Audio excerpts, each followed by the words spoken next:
গ্রামে আগে হতো না দুর্গাপূজা। পূজার জন্য যেতে হতো প্রায় 5 কিলোমিটার দূর। তাও সম্ভব হতো না গ্রামের বয়স্কদের পক্ষে। আর তখনই গ্রামের মহিলারা এগিয়ে এসে উদ্যোগী হয়ে শুরু করলেন দুর্গাপূজা। এই দুর্গাপূজা শুরু করলেন লক্ষ্মীর ভান্ডারের টাকায়। পূর্ব মেদিনীপুরের তমলুকের ধুরপা গ্রাম, গ্রামে প্রায় 100 পরিবারের বাস। ধুপা গ্রামে এই দুর্গাপূজা এই বছর দ্বিতীয় বর্ষে পদার্পণ করলো। আগের বার পুজো যখন শুরু হয় তখন মহিলারা পেতেন 500 টাকা। এই বছর লক্ষ্মীর ভান্ডারের অনুদান বেড়ে দাঁড়িয়েছে 1000 টাকা। প্রথম বছর অনুষ্ঠান ছাড়াই পুজো করেছিলেন মহিলারা।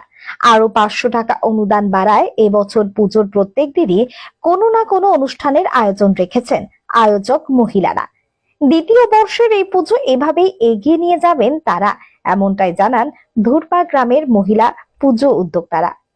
জাহাঙ্গীর বাদশাহ রিপোর্ট, জেবি লাইভ নিউজ। লক্ষ্মীর ভান্ডার থেকেই আমরা সমস্ত মহিলারা ওখান থেকে টাকাটা দেয়, 1 মাসের টাকাটা।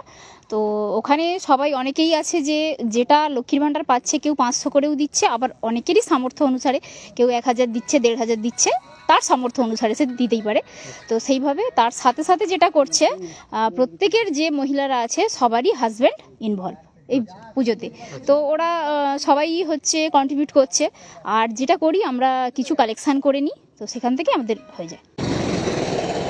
ক্লাবের নামে মাতৃসংঘ।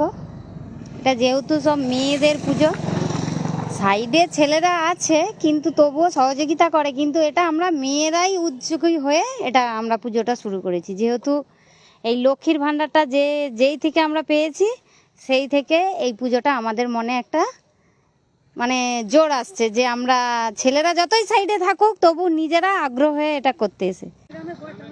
আমরা গ্রামে চাঁদাও তুলি, বা আমাদের যে মানে বাড়ির কর্তারা তারাও সাহায্য করে।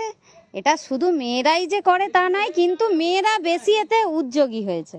আগে কি পুজোটা হতো না, গত আগের বছর থেকে শুরু হয়েছে। লক্ষ্মীর ভান্ডারের টাকাতেই করে? হ্যাঁ হ্যাঁ। আমি গত বছর দেখলাম যে মেয়েরা উদ্যোগী হয়েছে, তারা কি লক্ষ্মীর ভান্ডার পেয়েছে, এইলা উৎসাহ হয়ে একসঙ্গে মিলিত হয়ে তারা বসে আলোচনা করে যে আমাদেরকে তো এই অঞ্জলি দিতে অনেক দূরে দূরে যেতে হয়, তা আমরা আমাদের এইখানে তো দুর্গাপূজা হয় না, সেই জন্য আমরা এইখানে একটা দুর্গাপূজার পরিকল্পনা নিচ্ছি, আপনারা কি বলেন?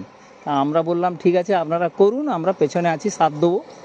তা সেই মতো দেখলাম যে ওরা আলোচনা করে একসঙ্গে বসে বসে ঠিকঠাক করে শুরুটা করে। তো তাতে দেখলাম তো বেশ ভালোই পুজো হয়েছে, কোনো সমস্যা হয় না। আমরাও পিছনে ছিলাম, কিছু কালেকশন করেও দিয়েছি, ওরাও কালেকশন করেছে, ওদেরও নিজেদের টাকা লাগিয়েছে, তা লাগিয়ে ভালোই পুজো করেছে। মূলত মানে মেন পুজোটা লক্ষ্মীর ভান্ডার। হ্যাঁ, লক্ষ্মীর ভান্ডারে।